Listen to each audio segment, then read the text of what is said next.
Good afternoon again, ladies and gentlemen. This is Lounging with Lisa, the video series that has me lounging while coming at you with thoughts of the day. I pulled my hair up just so you'd think I was doing this video later in the day, but I'm doing it right after the last one because something has been hitting me ever since the mother incident. The mother porch, God, could be female incident of 2017. I just got to thinking of something along those lines, and first of all, I don't know if I consider myself to be a feminist like in the true sense of the word. I'm not sure about that. I never thought about it. I never marched with a gang of feminists or joined a group or any of that, but I guess more egalitarian I would be, I suppose. Which, is that feminism? I don't know. I've never really delved into it deeply in my life, so I don't want you to think I'm coming at you from that angle, especially for some of my newer viewers. The thing is, and also I think that traditional people often get a bad rap, or they get almost taunted or taken to task for maybe, if a couple, I've said this before, but I'll say it again. If a couple agrees that the man will go out and work and the lady will stay at home and cook and clean and take care of children and make dinners and run the home, which is a job, I'm not doing very well at it lately, then I see nothing wrong with it. I don't see why that person should be shamed. If it's something they agree on, it's another thing. As I've said before, using these very words, if the husband or the male demands that the woman be barefoot, pregnant, and tied to a toaster, that's different. But when you enter into a partnership equally and you agree on certain things, I don't see anything wrong with it. And I have seen over the years where some of the more super duper feminists, I guess, have made ladies feel ashamed for being good homemakers, and I don't like that. I don't think it's right. So therefore, I am for equal things, for egalitarian ways in life. I don't really know if I'd be considered to be a feminist. You tell me. But when Mother said that, it really got me to thinking, once again, how I just mentioned in my last video, how society has been molded into this cult. We kind of we look for an authority figure and stuff. I think also it has been society. What is like out of the corner of my eye? There's something weird going on here.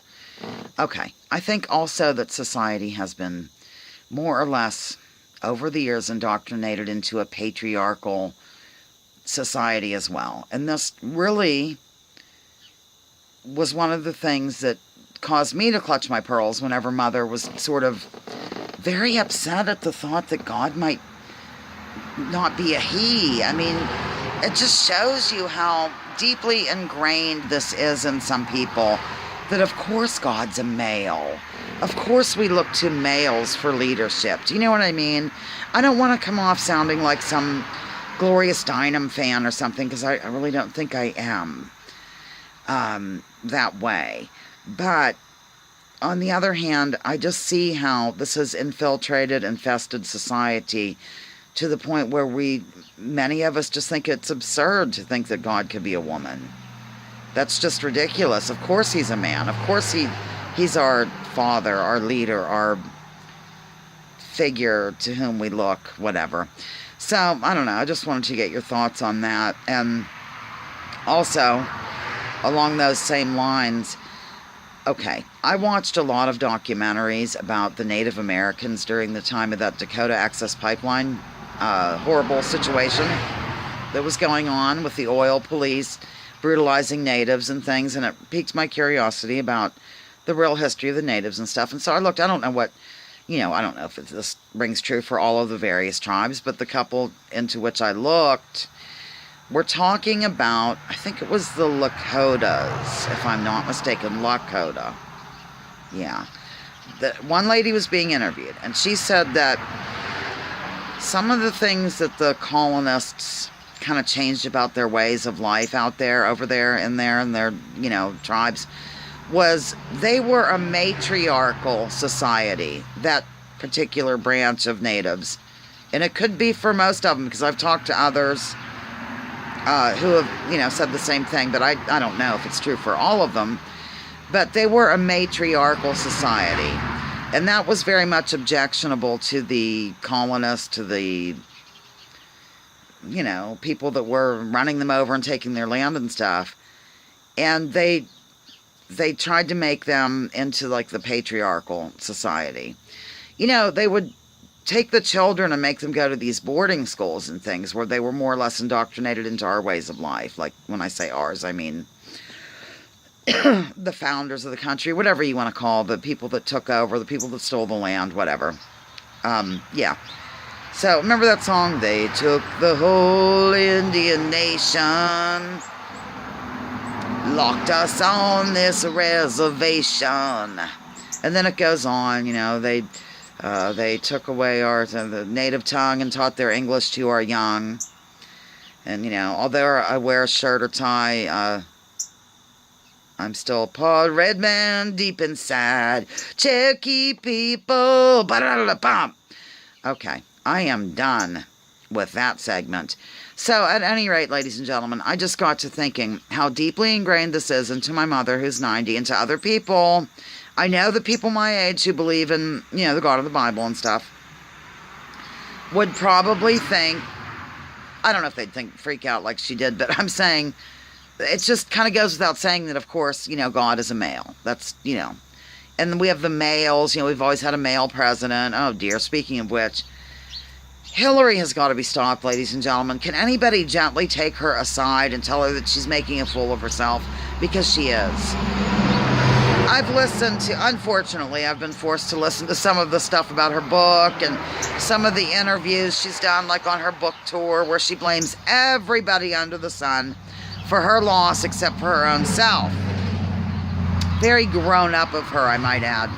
So, yeah, it's time. I don't know how I got off onto Hillary on this. Oh, the misogynistic thing. Yeah, she claims, of course, still that people that didn't vote for her were because she's a her. She's a she. That's crazy. I know a lot of people that would have voted for Tulsi Gabbard in a New York minute. Or they would have voted for Nina Turner in a New York minute. I know a lot of people, like Republicans, oh my God, that would have voted for Sarah Palin in a New York minute. So, no, these Republicans are not all misogynist loons. I'm sorry to break that to you, because they would have voted Sarah Palin. I know that. I mean, yes, it's true, ladies and gentlemen. I know there's a few that are, a few of them. Like, I talked to one friend of mine who literally said, I mean, she's very, very Christian, very religious. And she actually said that she feels that men in leadership roles are better than women because they're taken more seriously across the world. But she was an anomaly. She's a Republican. She's an anomaly in terms of anyone else with whom I've spoken, or just, you know, on the news or whatever. I mean, Sarah Palin was a very popular person that a lot of Republicans were ready to vote for her. And not just her, there's been other women that Republicans like too. I can't think of one now, but I mean, to say that all of them just can't stand the idea of a woman in leadership, that's not right. They want a conservative woman in leadership. Which, I hate to sit here defending Republicans, because, you know, I can't stand Democrats or Republicans. But why wouldn't they? Of course they want a conservative woman. They're conservatives. Of course, this branch of Republicanism is not conservative at all. You know, I have some respect for conservative ideals, but these people are reactionaries. And then, of course, you know, I've already gone over the Democratic stuff. So, I don't think either party is representing what they once were, is the bottom line. So, how we got there from the whole God thing and the authoritarian nature and the patriarchal system into which we've been, I suppose, indoctrinated, really is the best way I can put it. Let me know if I'm a feminist, would you? Lounging with Lisa, the video series, and has me lounging. We're coming at your thoughts of the day. Please join me, join others, drop your political identity.